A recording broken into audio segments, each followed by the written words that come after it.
श्री गुरुवे नमः। श्री एम ने भगवान दत्तात्रेय जो अवधूतों के स्वामी हैं उनके विषय में कुछ बताया था, वह मैं आपको बताने का प्रयत्न करता हूँ।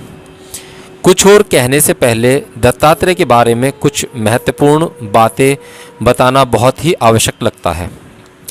कहा जाता है कि वैदिक काल के ऋषि अत्रि और उनकी पत्नी अनुसुईया ने सिंह पर्वत पर ध्यान साधने में बहुत समय व्यतीत किया।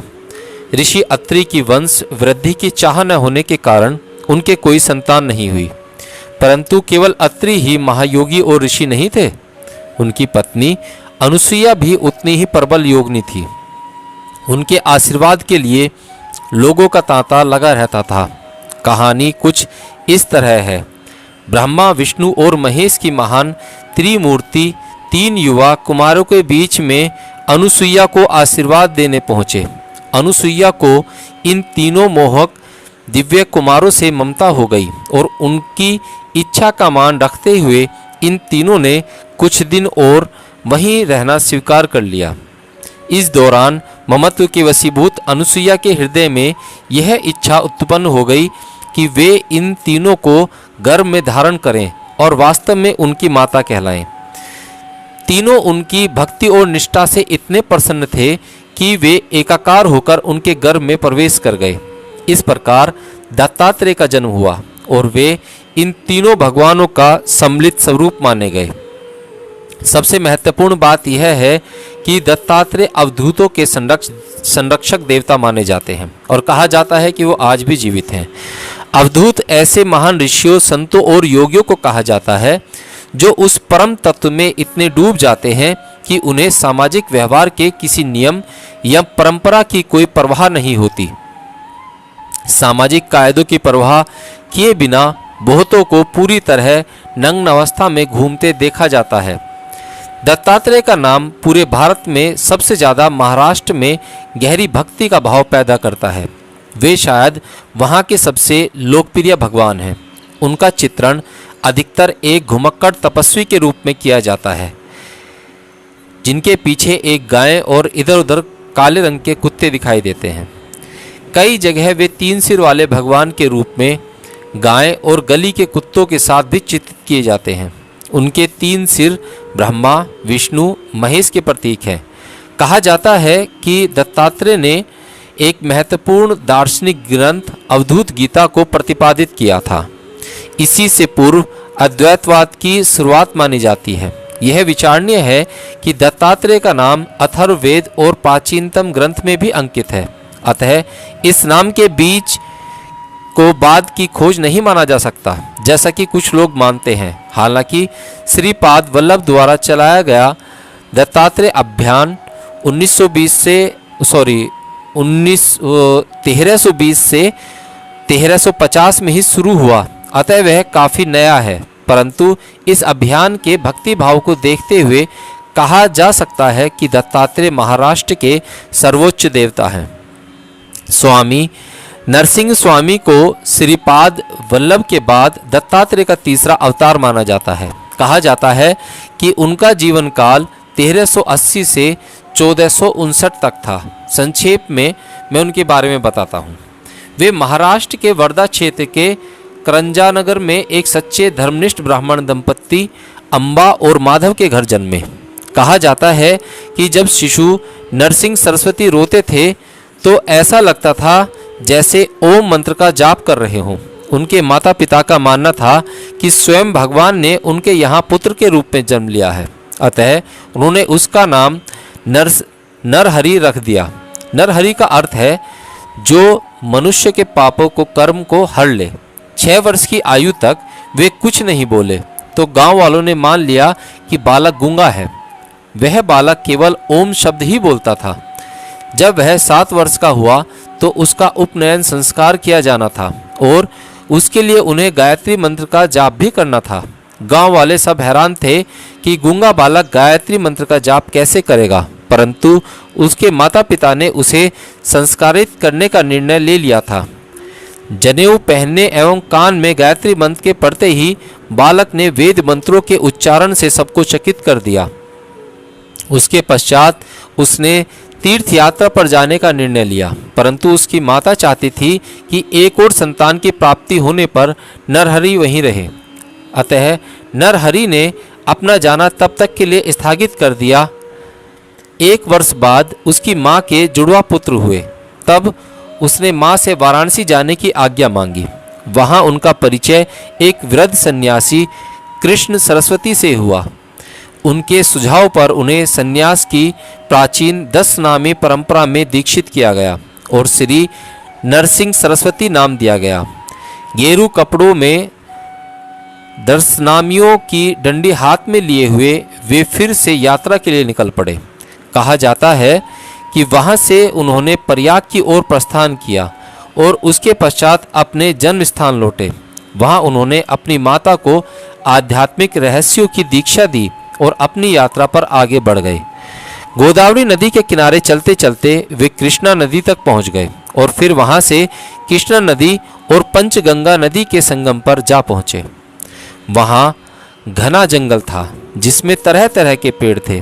उसमें बहुत से आदुम्बर के पेड़ थे। एक पहुँचे हुए सन्यासी रामचंद्र उस जंगल में अपनी तपस्याओं में तल्लीन थे।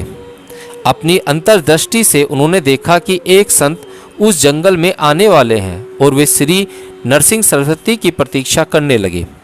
जैसे ही श्री नरसिंह सरस्वती जंगल में पहुँचे और रामचंद्र योगी के सामने खड़े हुए, उन्होंने उन्हें फौरन पहचान लिया और अपना स्थान आदर सहित उन्हें समर्पित कर दिया। उस महान दृष्टा ने आदर को स्वीकारते हुए आदुम्बर के पेड़ के नीचे स्थान ग्रहण किया। कुछ ही समय बाद रामचंद्र योगी ने आध्यात्मिक उन्नति के अंतिम चरण में पहुंचकर श्री नरहरि सरस्वती के समक्ष महासमाधि ग्रहण की। महासमाधि में योगी स्वयं ही अपने सभी क्रियाकलापों को बंद करके ऐसी अवचेतन अवस्था में चला जाता है कि फिर उस शरीर में वापस नहीं लौटता। इसे जीव समाधि भी कहा जाता है। ऐसे योगियों के मकबरों को भी जीव समाधि ही कहा जाता है और भारत के बहुत से प्रदेशों में इन्हें पूजा जाता है। रामचंद्र योगी की जीव समाधि उस औदुंबर के पेड़ से थोड़ी ही दूर पर स्थित है। श्री नरसिंह सरस्वती, जिन्हें श्री गुरु भी कहा जाता है, 1427 में वहां पहुंचे थे और वे 12 वर्ष तक वहीं रहे। उस स्थान को उस समय से नरसोबा वाड़ी कहा जाने लगा। वहां से वे कर्नाटका के गंगापुर के लिए निकल गए। 20 वर्ष तक वहां रहने के पश्चात उन्होंने आंध्र प्रदेश के श्री सैलम की ओर प्रयाण किया, जहां से वे साधारण मनुष्यों की दृष्टि से ओझल हो गए।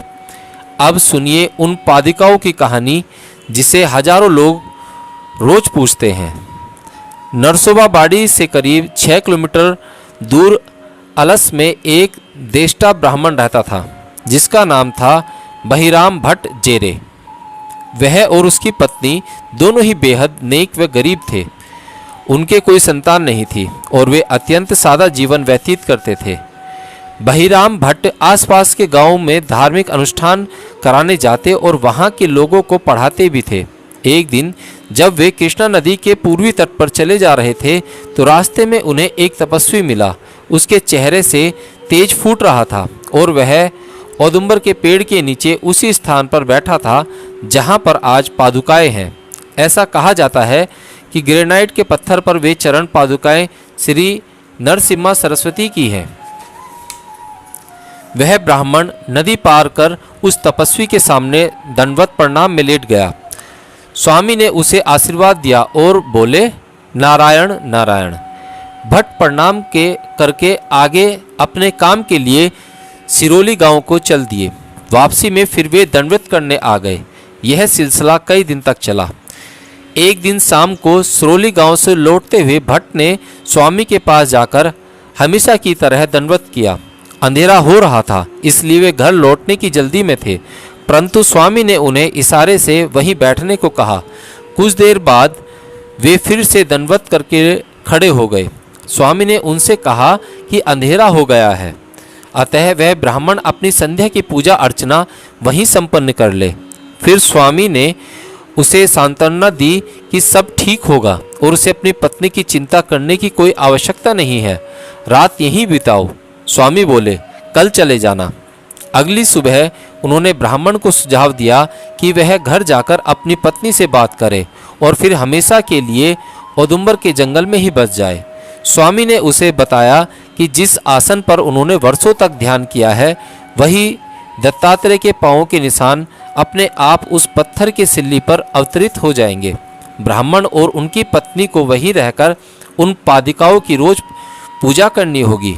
ब्राह्मण की उम्र उस समय 60 वर्ष की थी, परंतु स्वामी जी ने भविष्यवाणी की कि उनकी पत्नी 4 पुत्रों को जन्म देगी और इस प्रकार उनका परिवार पीढ़ी दर पीढ़ी पादुकाओं की देखभाल करता रहेगा।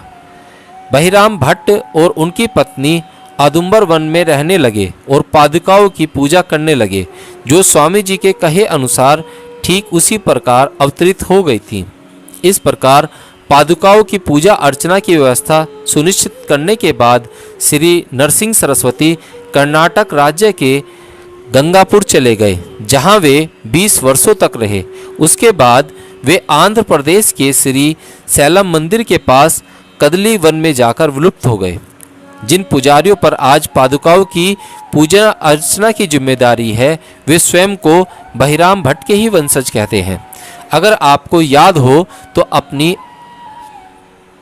आत्मकथा में मैंने एक घटना का जिक्र किया है जिसमें शिरडी के साईं बाबा ने मुझे पैसे दिए और साथ ही यह निर्देश भी दिया कि मैं दत्तात्रेय की परंपरा से जुड़े हर स्थान पर जाऊं।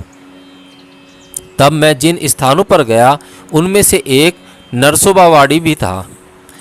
बस से उतरकर मैंने अपने रहने के लिए एक छोटा सा कमरा तलाशा। शाम का समय था। स्नान के बाद मैं उस मंदिर में गया जहां दत्तात्रेय पादुकाएं रखी हुई थी। एक पुजारी जिसका पूरा नाम तो मुझे याद नहीं पड़ता पर अंत में भट्ट ही था, उसे मुझसे कुछ खास लगाव सा हो गया था। उसने मुझे उस मंदिर का हर स्थान दिखलाया और उसके बारे में सब कुछ बताया। उसे धन्यवाद देकर मैंने उनसे विदा ली और बहुत देर तक घाट की सीढ़ियों पर बैठा रहा। उसके बाद मैं रामचंद्र योगी की समाधि पर गया। उस जगह से तो मुझे प्रेम हो गया था। ऐसा एकांत और एक अजीब आनंददायक शांति विराजमान थी वहाँ। मैं करीब 2 घंटे तक ध्यान में बैठा रहा। जब आंखें खुली तो मैंने चारों तरफ अंधेरा था। मैंने अपने कमरे पर वापस जाने का सोचा और अपने कुर्ते की जेब से टॉर्च निकालने लगा कि अचानक एक भीनी भीनी सी सुगंध हवा में फैल गई। तभी गेरुए वस्त्र पहने एक युवा सन्यासी की अपने आप में जगमगाती हुई चौंधिया वाली आकृति बरामदे में आ खड़ी हुई। जैसे ही मैंने उनके चेहरे की ओर देखा मुझे समझ में आ गया कि यही श्री नरसिंह सरस्वती हैं। कैसा सौभाग्य है। मैं फौरन उनके चरणों में लेट गया।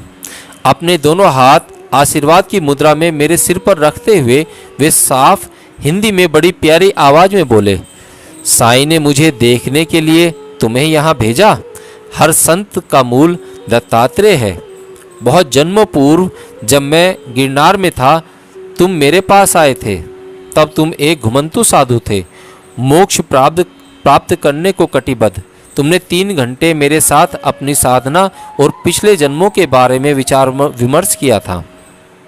तुम्हारे भीतर हिमालय जाने की ओर एक परम अस्तित्व नित्यनाथ से मिलने की ज्वलंत इच्छा थी, जिन्हें श्री गुरु बाबा जी भी कहा जाता है। तुमने कहा था कि तुम उनके शिष्य बनना चाहते हो।